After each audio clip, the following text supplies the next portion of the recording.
तू डाल डाल तो मैं पात पात। तुर्की बहुत तेजी से एक ऐसी रणनीति बना रहा है जिस रणनीति के तहत वो एक साथ अफ्रीका, यूरोप और हिंद महासागर इन तीनों को निशाने पर लेगा। अगर तुर्की को देखें तो ईरान की लड़ाई में तुर्की बार बार कहता है कि देखो स्ट्रेट ऑफ हॉर्मुज को ना हथियार की तरह इस्तेमाल मत करो, लेकिन दुनिया यहाँ ईरान युद्ध में फंसी पड़ी है, खास करके इजराइल। वहीं दूसरी तरफ सोमालिया में इसकी एक अलग प्लानिंग चल रही है। स्क्रीन पे एक आर्टिकल देख रहे हैं, तुर्की का सोमालिया स्पेस पोर्ट। आखिरकार क्या है जो तुर्की सोमालिया में बनाना चाह रहा है? ये जो मैप में जगह देख रहे हैं ये है सोमालिया, और सोमालिया में एक साथ तुर्की के कई प्रोजेक्ट चल रहे हैं। एक तो सोमालिया के साथ तुर्की की डील हुई है तेल की, कि इसके तटीय क्षेत्रों में जो तेल होगा वो निकालने का काम करेगा तुर्की। वहीं दूसरी तरफ सोमालिया में एक स्पेस पोर्ट बना रहा है तुर्की। अब इस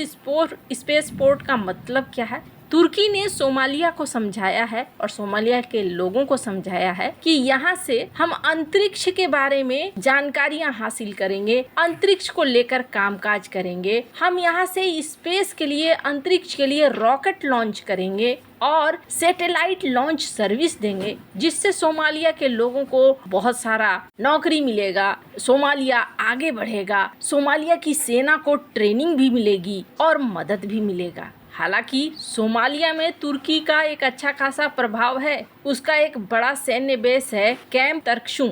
वहाँ वह सोमालिया के सेना को ट्रेनिंग भी देता है, इंफ्रास्ट्रक्चर और डिफेंस के डील भी है। लेकिन ये जो स्पेस पोर्ट है इसका मकसद कुछ और है। रॉकेट लॉन्च करना एक अलग मकसद है और दूसरा है लॉन्ग रेंज की बैलिस्टिक मिसाइलों का परीक्षण करना। यहाँ हाइपरसोनिक और लंबी दूरी के मिसाइलों का परीक्षण करना चाहता है तुर्की। और तुर्की अपने बैलिस्टिक मिसाइलों की रेंज को लगातार बढ़ा रहा है। लेकिन अगर ब्लैक सी की बात करें तो तुर्की के पास इतना बड़ा इलाका नहीं है कि ब्लैक सी में वो परीक्षण बड़ी बड़ी मिसाइलों का कर सके। तुर्की का जो अपना परीक्षण रेंज है उसमें 700 किलोमीटर से ऊपर का परीक्षण करना मुश्किल है। सोमालिया से मिसाइल को हिंद महासागर की तरफ अगर परीक्षण करता है तो ये बड़े लॉन्ग रेंज में कर सकता है। ऐसे में आबादी वाले इलाके में मलबा गिरने का खतरा कम होगा। तुर्की अब लंबे लंबे रेंज की मिसाइलें बना रहा है और उसका परीक्षण करना चाहता है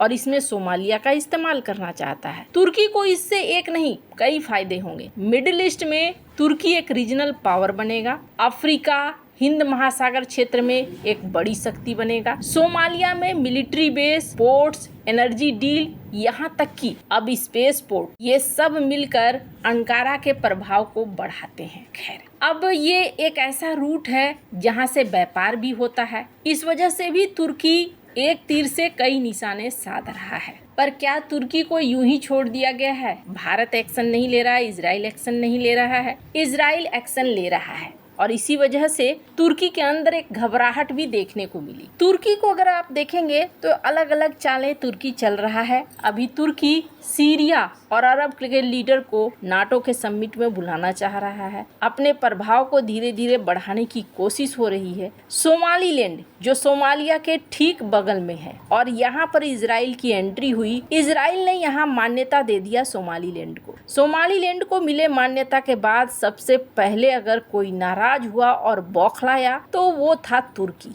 लेकिन अभी और भी काम बाकी थे। आप एक चीज नोटिस करेंगे, ईरान, इजराइल, अमेरिका, इस लड़ाई में यूएई अब खुल्लम खुल्ला इजराइल के साथ आता हुआ दिख रहा है। यहाँ तक कि यूएई को लेकर एक खबर ये भी आ रही है कि यूएई ने सीक्रेट तौर पर हमला किया है ईरान के ऊपर। यूएई क्यों आखिरकार खुलकर आ रहा है? क्योंकि सभी को तुर्की के महत्वाकांक्षा का अंदाजा होता चला गया है। और इस बीच अगर भारत की बात करें तो भारत ग्रीस के संग अपने सबसे बड़े प्रोजेक्ट को आगे बढ़ा रहा है। ग्रीस का एक बंदरगाह है जो पूरे यूरोप की धड़कन माना जाता है और अब वो भारत की मुट्ठी में आने वाला है। खबर है कि ग्रीस का अलेक्जेंड्रोपोली पोर्ट अब एक भारतीय कंपनी के नाम होने जा रहा है। भारत की एक दिग्गज कंपनी इसे खरीदने या इसमें बड़ी हिस्सेदारी हासिल करने के लिए ग्रीस सरकार के साथ बातचीत के आखिरी दौर में है। ये डील सिर्फ बिजनेस के लिहाज से ही नहीं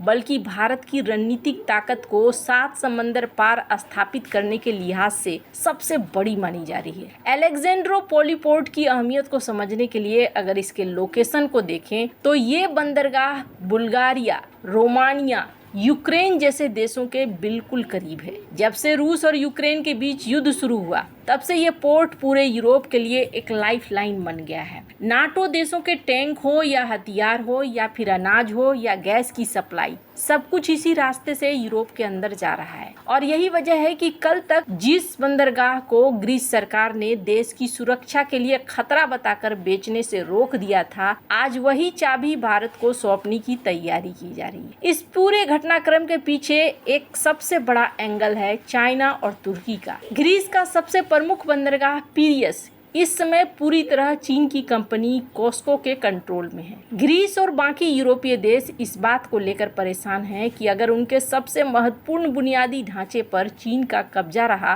तो भविष्य में उनकी स्वायत्तता खतरे में पड़ जाएगी। भारत की एंट्री ने ग्रीस को एक भरोसेमंद विकल्प दे दिया है। भारत की छवि एक ऐसे देश की है जो बिजनेस तो करता है लेकिन दूसरे देशों की जमीन या संप्रभुता पर कब्जा नहीं करता है। और रही बात तुर्की की, तो ग्रीस और तुर्की की दुश्मनी किसी से नहीं छुपी हुई है। ऐसे वक्त में जब तुर्की पाकिस्तान का समर्थन कर रहा है, भारत के खिलाफ आए दिन बयानबाजी कर रहा है, भारत का ग्रीस में होना उसको बहुत खटकने वाला है। भारत के लिए ये बंदरगाह एक गोल्डन गेट की तरह है क्योंकि भारत काफी समय से India, middle east, Europe economic corridor पर काम कर रहा है। इस प्रोजेक्ट का मकसद भारत के सामान को अरब देशों के रास्ते सीधे यूरोप पहुंचाना है। अलेक्जेंड्रोपोली पोर्ट इस कॉरिडोर का आखिरी पड़ाव हो सकता है जहां से भारतीय माल पूरे यूरोप के बाजारों में फैल जाएगा। इससे न सिर्फ भारत का निर्यात बढ़ेगा बल्कि स्वेज नहर जैसे रास्तों पर भारत की निर्भरता भी कम होगी। वहीं इस पोर्ट पर भारत का होना मतलब यूरोप की सप्लाई चेन और सुरक्षा के समीकरणों में भारत की परमानेंट सीट पक्की होना। ग्रीस कैन रिपोर्ट्स पर जहां रूस और अमेरिका जैसे देशों की नजरें टिकी हैं, वहीं अलेक्जेंड्रोपोली में भारत की दावेदारी ने इंटरनेशनल लेवल पर हलचल मचा दी है। यह डील भारत की उस विदेश नीति का हिस्सा है जिसमें हम सिर्फ अपने पड़ोस तक सीमित नहीं हैं, बल्कि अब दुनिया के लेवल पर पहुंच रहे हैं। अगर ये बातचीत फाइनल होती है तो ये भारत के लिए एक बहुत बड़ी कूटनीतिक जीत होगी। ये भारत को न सिर्फ एक आर्थिक शक्ति के रूप में उभारेगा